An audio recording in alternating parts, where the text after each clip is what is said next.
اخوان المغاربه السلام عليكم. ما غنطولش عليكم. شكون اللي في مصلحته يضرب المصالح المغربيه في افريقيا؟ شكون اللي في مصلحته يقطع العلاقه ديالو مع مالي؟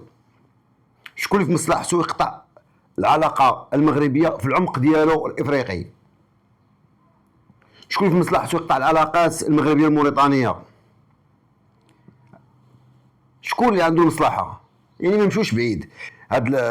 هذه ثاني مره كتم احراق شاحنه مغربيه في مالي، والتركيز على الشاحنات المغربيه.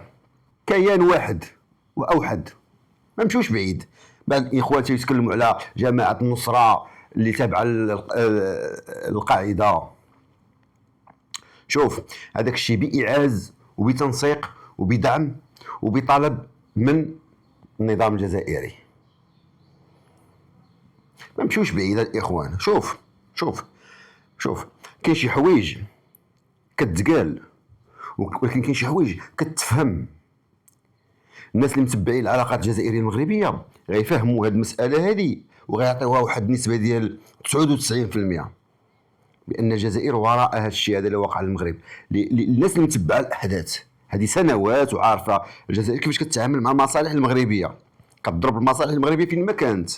يعني بالنسبه لي انا المتهم الوحيد والاوحد هو النظام الجزائري، هو اللي جالس يضرب في الشاحنات وكيحرق الشاحنات المغربيه. علاش؟ باش يقطع. لان المغرب كيحرج الجزائر مع الاخوان الافارقه. كيفاش كيحرجهم؟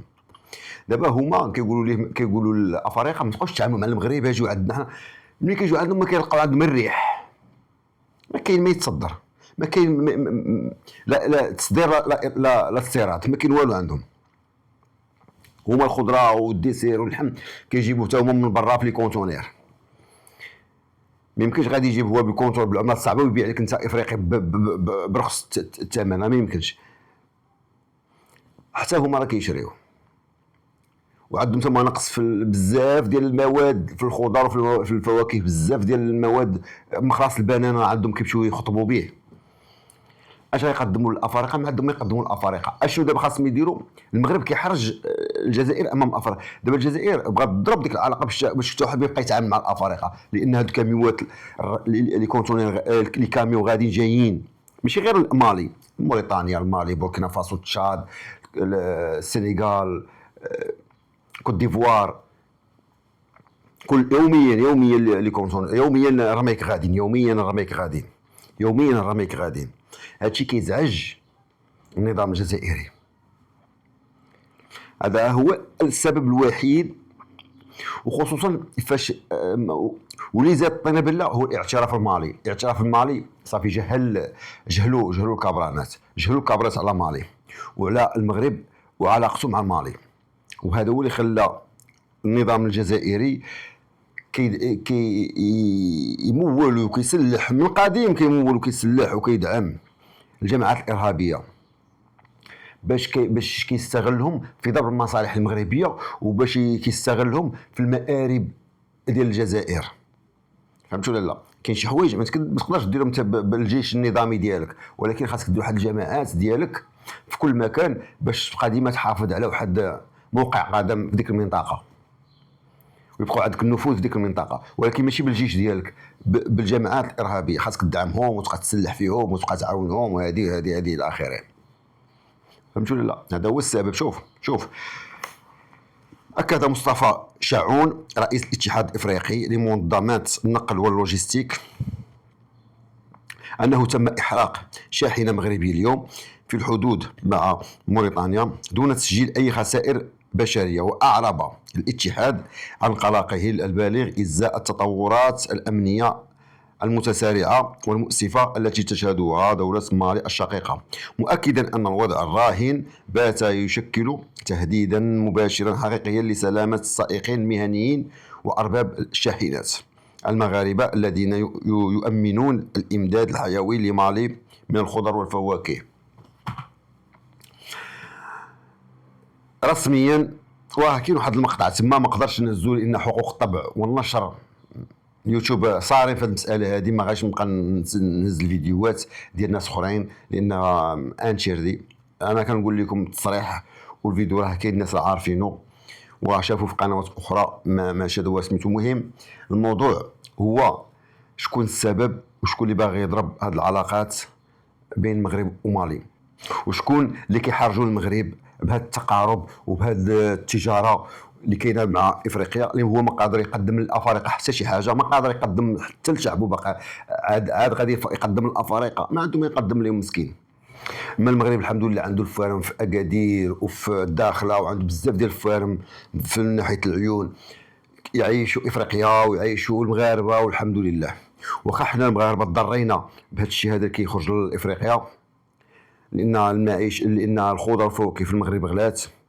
يعني انا بالنسبه لي انا المغاربه هما الاولين، خاصنا نحبسوا واحد النسبه، واحد الكوطه اللي تخرج لافريقيا حتى يستقر السوق المغربيه من الخضر والفواكه، ويكون واحد التشبع في السوق، يكون واحد التشبع في السوق، تكون الخير الخضره موجوده والخير موجود ويطيح الثمن. انا داك بيع مع راساتك لبرا، با بروبليم. اخوان وصلنا لنهايه الفيديو. عاشت المملكه المغربيه الشريفه وعاش شعب الابي. خليت لكم راح نتلاقاو في المقطع القادم ان شاء الله. لا عزاء الحاقدين. الله ينصر سيدنا. الصحراء مغربيه، وهادشي اللي كيفقس ليا اللي كي عرفتي ملي كنقول الصحراء المغربيه وشافوا الصحراء صافي مشات من بعد ما كانوا شادين الخيوط وكانوا كيتحكموا، صافي كلشي مشى من بين يديهم. ساكن كيموتوا بالقنطه دابا، كيموتوا بالقنطه، كيموتوا بالشر. ولا عزاء اي حاقدين. والله ينصر المغاربه في كل بقاع العالم. تبارك الله عليكم. ديال الخيوط وكانوا كيتحكموا، صافي كلشي مشى من بين يديهم. ساكن كيموتوا بالقنطه دابا، كيموتوا بالقنطه، كيموتوا بالشر. ولا عزاء اي حاقدين. والله ينصر المغاربه في كل بقاع العالم. تبارك الله عليكم. اخوان وصلنا لنهايه الفيديو. عاشت المملكه المغربيه الشريفه وعاش شعب الابي. خليت لكم راح نتلاقاو في المقطع القادم ان شاء الله. لا عزاء الحاقدين. الله ينصر سيدنا. الصحراء مغربيه، وهادشي اللي كيفقس ليا اللي كي عرفتي ملي كنقول الصحراء مغربيه وشافوا الصحراء صافي مشات من بعد ما كانوا شادين الخيوط وكانوا كيتحكموا، صافي كلشي مشى من بين يديهم. ساكن كيموتوا بالقنطه دابا، كيموتوا بالقنطه، كيموتوا بالشر. ولا عزاء اي حاقدين. والله ينصر المغاربه في كل بقاع العالم. تبارك الله عليكم. اخوان وصلنا لنهايه الفيديو. عاشت المملكه المغربيه الشريفه وعاش شعب الابي. خليت لكم راح نتلاقاو في المقطع القادم ان شاء الله. لا عزاء الحاقدين.